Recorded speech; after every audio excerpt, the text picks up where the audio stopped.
বাংলাদেশের সবচেয়ে পুরানো আর ঐতিহ্যবাহী পিঠাগুলোর মধ্যে একটি হচ্ছে তালের পিঠা। তো এখন বানাবো তালের পিঠা। তালের পিঠা বানানোর জন্য প্রথমেই নিয়ে নিয়েছি তালের রস, তার মধ্যে দিয়ে দিলাম চিনি। এবার একটু গুলে নিচ্ছি চিনিটাকে। তারপর দিয়ে দিলাম চালের গুঁড়ি।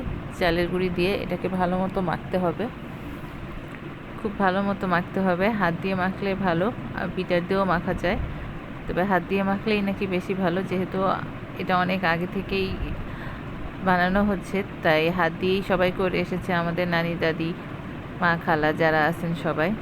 তো এখানেও হাত দিয়েই মাখানো হচ্ছে। এরপর দেওয়া হচ্ছে নারকেল কোড়ানো নারকেলটা দিয়ে আবারও মাখতে হবে।